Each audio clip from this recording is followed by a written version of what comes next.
The National Electrical Code does permit the installation of switches and receptacles in closets. Specifically, according to the 2020 National Electrical Code, Section 404.2 addresses closets. This section stipulates that receptacles shall be installed in closed closets within dwelling units. It is important to note that the receptacles used must be listed as suitable for such use. Therefore, when installing a receptacle in a closet, it is crucial to verify that it is specifically listed for closet installation to ensure compliance with the NEC and to maintain safety. Switches can also be installed in closets, and the code addresses this as well. Switches must be installed as per manufacturer instructions and the National Electric Code requirements.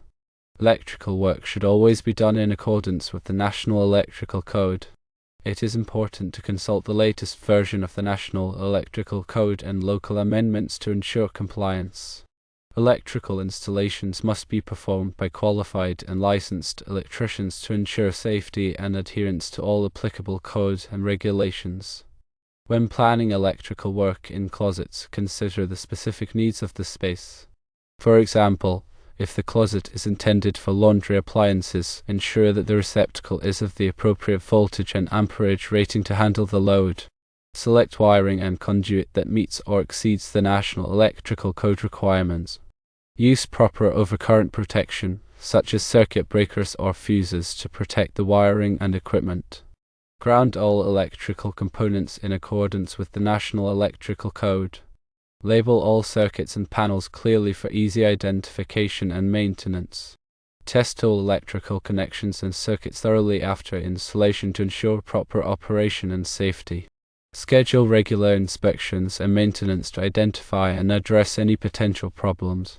Follow all applicable safety precautions when working with electricity, including wearing appropriate personal protective equipment such as gloves and eye protection. If you are not qualified to perform electrical work, hire a licensed electrician to do the job. The National Electrical Code provides specific guidelines for the installation of electrical equipment in various locations, including closets.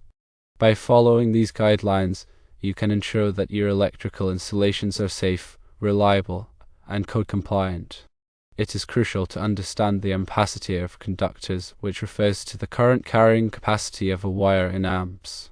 The National Electrical Code provides tables that specify the allowable ampacities of different types of conductors based on their size, insulation type, and installation conditions.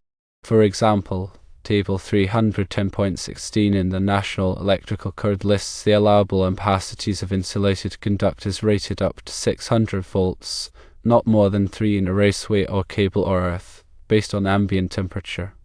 When selecting conductors for an electrical installation, it is essential to choose a size that can safely carry the anticipated load current without exceeding its ampacity rating. This helps prevent overheating, insulation damage, and potential fire hazards. Overcurrent protection devices, such as circuit breakers and fuses, are designed to protect electrical circuits and equipment from overloads and short circuits. These devices interrupt the flow of current when it exceeds a predetermined level, preventing damage to the wiring and equipment. The National Electrical Code specifies the requirements for overcurrent protection, including the selection and installation of circuit breakers and fuses. Circuit breakers are resettable devices that can be manually or automatically reset after tripping. Fuses are one-time devices that must be replaced after they blow. The choice between circuit breakers and fuses depends on various factors, such as the application, the available space, and the desired level of protection. Grounding is an essential safety measure that helps to prevent electrical shock and equipment damage. Grounding provides a low resistance path for fault current to flow back to the source, causing the overcurrent protection device to trip and de-energize the circuit. The National Electrical Code specifies the requirements for grounding electrical systems and equipment. Grounding electrodes, such as ground rods or ground plates, are used to connect the electrical system to the earth.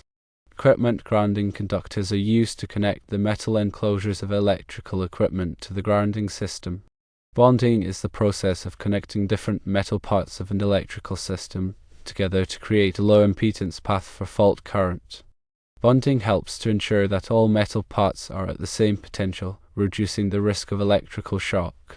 The National Electrical Code specifies the requirements for bonding electrical systems and equipment. Bonding jumpers are used to connect different metal parts together, such as metal conduits, metal enclosures, and metal water pipes. Electrical boxes are enclosures that are used to house electrical connections and devices, such as switches, receptacles, and splices. Electrical boxes provide protection for the wiring and prevent accidental contact with live electrical parts. The National Electrical Code specifies the requirements for electrical boxes, including their size, material, and installation. Electrical boxes must be properly supported and secured to prevent them from falling or shifting. Electrical boxes must be sized appropriately to accommodate the number of conductors and devices that they contain. The National Electrical Code provides guidelines for calculating the minimum size of electrical boxes based on the number and size of conductors and devices. Wiring methods refer to the different types of wiring that can be used for electrical installations. The National Electrical Code specifies the requirements for various wiring methods, including conduit, cable, and raceway. Conduit is a rigid or flexible metal or plastic tubing that is used to protect and route electrical wiring. Cable is a factory assembly of two or more insulated conductors enclosed in a protective sheath. Raceway is a metal or plastic channel that is used to route and protect electrical wiring. The choice of wiring method depends on various factors such as the application, the environment, and the cost. When selecting a wiring method, it is essential to consider the National Electrical Code requirements and the specific needs of the installation. Electrical panels are enclosures that contain circuit breakers or fuses that protect the electrical circuits in a building. Electrical panels are typically located in a central location such as a basement or utility room. The National Electrical Code specifies the requirements for electrical panels, including their location, size, and installation. Electrical panels must be accessible and properly labeled. Electrical panels must be sized appropriately to accommodate the number of circuits that they serve. Arc fault circuit interrupters, or RFCs, are devices that are designed to protect against electrical fires caused by arc faults. Arc faults are dangerous electrical conditions that can occur when electricity jumps between two conductors or between a conductor and a grounded object. The National Electrical Code requires the use of arc fault circuit interrupters in certain locations, such as bedrooms and living rooms. Ground fault circuit interrupters, or GFCIs, are devices that are designed to protect against electrical shock caused by ground faults. Ground faults occur when electricity leaks from a circuit to ground. The National Electrical Code requires the use of ground fault circuit interrupters in certain locations, such as bathrooms, kitchens, and outdoor areas. Surge protection devices, or SPDs, are devices that are designed to protect against voltage surges. Voltage surges are sudden increases in voltage that can damage electronic equipment. The National Electrical Code recommends the use of surge protection devices in certain locations, such as buildings with sensitive electronic equipment. The National Electrical Code is a comprehensive set of standards for electrical installations. By following the National Electrical Code requirements, you can ensure that your electrical installations are safe, reliable, and code compliant. It is important to consult the latest version of the National Electrical Code and local amendments to ensure compliance. Electrical installations must be performed by qualified and licensed electricians to ensure safety and adherence to all applicable codes and regulations. Furthermore, the proper installation of electrical components within a closet space necessitates careful consideration of several factors beyond the basic allowance of receptacles and switches. Firstly, it is crucial to evaluate the intended use of the closet. If the closet is primarily for clothing storage, the placement of receptacles should avoid areas where clothing could obstruct them, reducing the risk of fire hazards or accidental damage. Secondly, the type of receptacle installed should be appropriate for the anticipated load. A standard 15-amp, 125-volt receptacle is generally sufficient for small appliances or lighting, but if the closet is intended to house equipment with higher power demands, a dedicated circuit with a 20-amp receptacle may be necessary.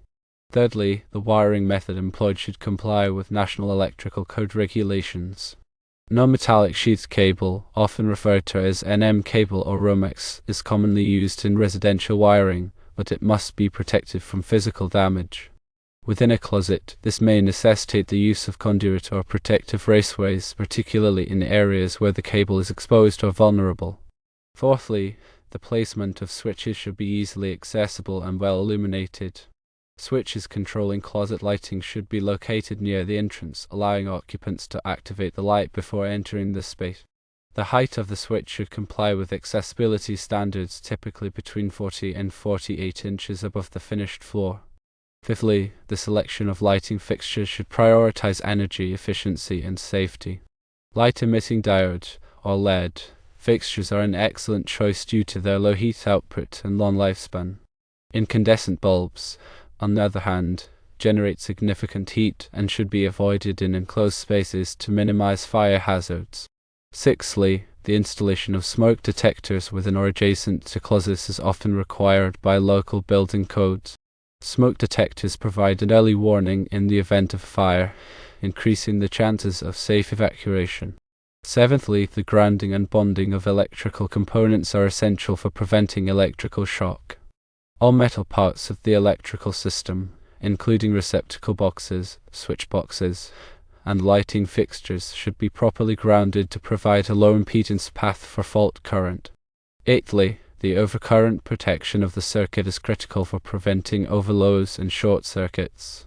The circuit supplying the closet receptacles and switches should be protected by a circuit breaker or fuse of the appropriate size, typically 15 or 20 amps. Ninthly, the labeling of electrical panels and circuits is important for facilitating maintenance and troubleshooting. Each circuit breaker or fuse should be clearly labeled to indicate the areas of the building it serves, including closets. Tenthly, the regular inspection and maintenance of electrical systems are essential for identifying and addressing potential problems. Electrical systems should be inspected periodically by a qualified electrician to ensure that all components are in good working order and that the system complies with current safety standards.